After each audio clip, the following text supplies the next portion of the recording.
Bonjour à toutes et à tous, dans cette vidéo je vais vous montrer comment dans ConfigUI on peut faire de l'animation à partir de l'audio et pour cela je vais utiliser le super pack de nœuds de Ryan on the Inside, j'ai déjà fait des vidéos dessus. Franchement aujourd'hui je vais faire que vous montrer une toute petite partie tellement c'est énorme ce que l'on peut faire avec ce pack de nœuds. Si c'est pas déjà fait, il vous faut installer le pack de nœuds de Ryan, vous allez dans le Manager, Custom Nodes Manager, vous faites une recherche sur Ryan et ce qui nous intéresse c'est ça, Ryan on the Inside. Vous l'installez, vous relancez ConfigUI évidemment. Si vous avez la nouvelle interface de ConfigUI, vous pourrez trouver les nœuds ici dans la librairie des nœuds. Et là, vous avez le dossier de ce qu'on vient d'installer. Au moment où je fais la vidéo, il y a déjà 94 nœuds à l'intérieur. Donc, il nous a gâté avec énormément de choses. J'ai déjà fait 2 vidéos. La première traite des particules. La deuxième traite de l'animation basée sur la profondeur de champ. Et aujourd'hui, on va parler un petit peu de ce qu'on va pouvoir faire avec le son. Donc, vous avez ici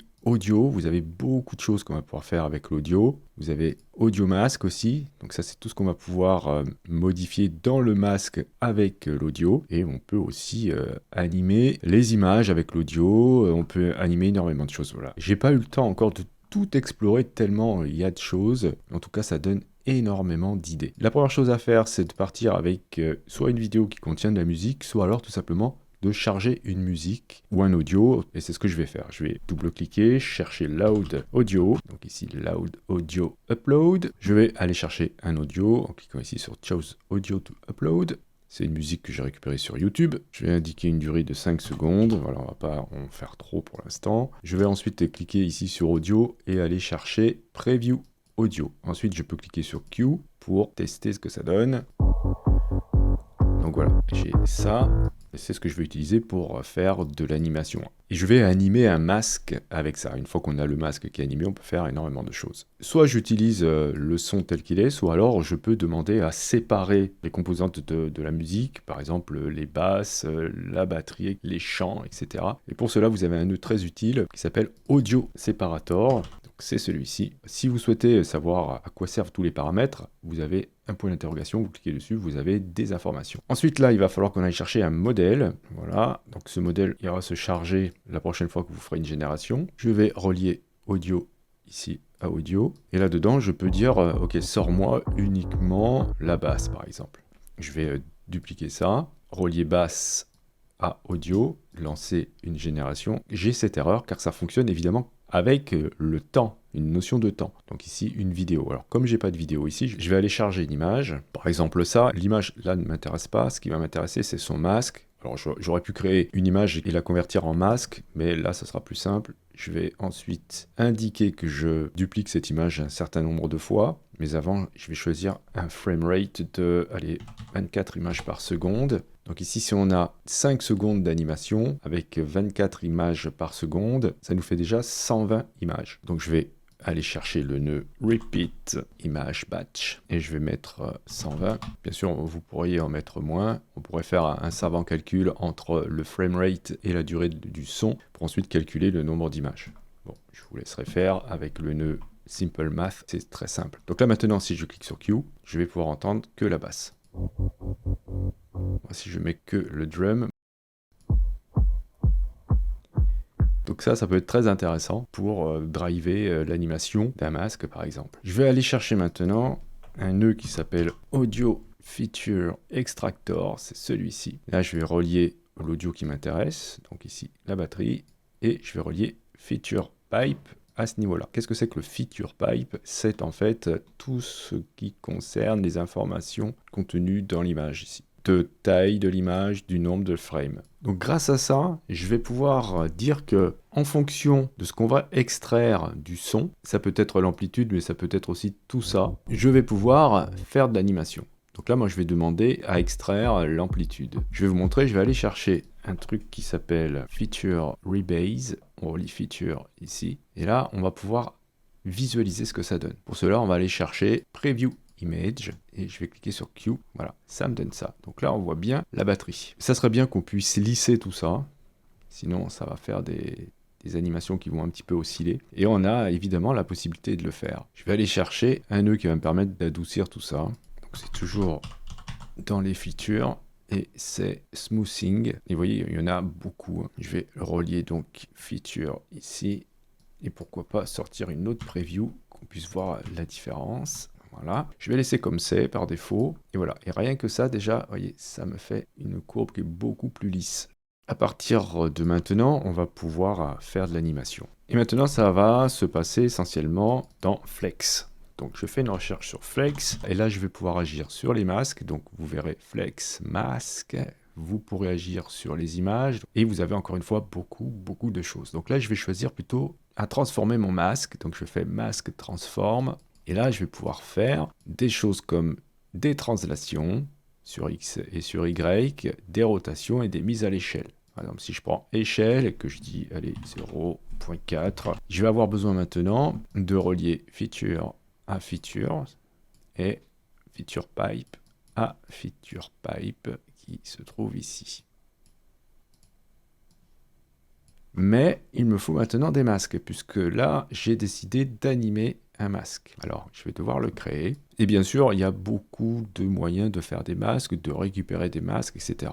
Là, puisque j'ai le nœud Load Image, je peux créer un masque en faisant un clic droit, en allant chercher Open in Mask Editor. Donc, on ne s'occupe pas de l'image qu'il y a là, on s'en fiche. Allez, je vais dessiner un petit cœur, par exemple. Voilà. Donc, avec la molette de la souris, hein, je peux agrandir ou réduire mon pinceau. Je peux changer la couleur du masque si on ne le voit pas assez.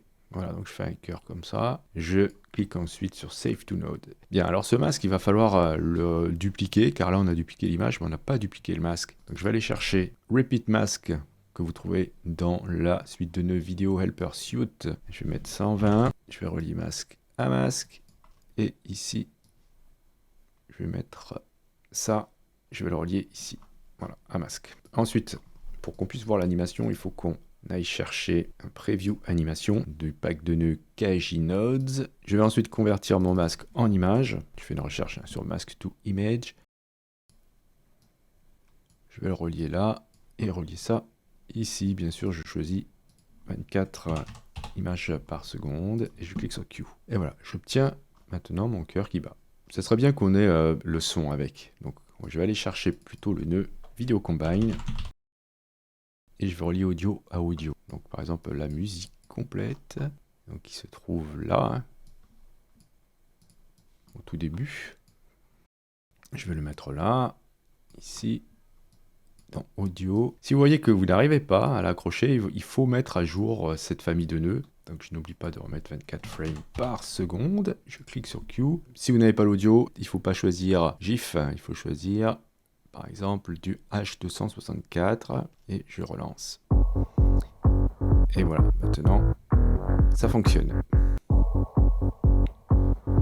Alors, il y a énormément de choses qu'on va pouvoir faire, notamment au niveau de ce que l'on souhaite récupérer comme information à partir de la musique. Vous irez chercher dans tout ce qui est feature, extractor, etc. Vous avez plein de choses sur le son. Vous avez aussi énormément de transformations, de modifications que vous allez pouvoir faire à partir des données que vous récupérez après avoir extrait la partie qui vous intéressait dans la musique. Et on peut aussi cumuler les modifications. Par exemple, je pourrais très bien dire qu'il y a aussi une rotation. Donc je vais relier masque à masque.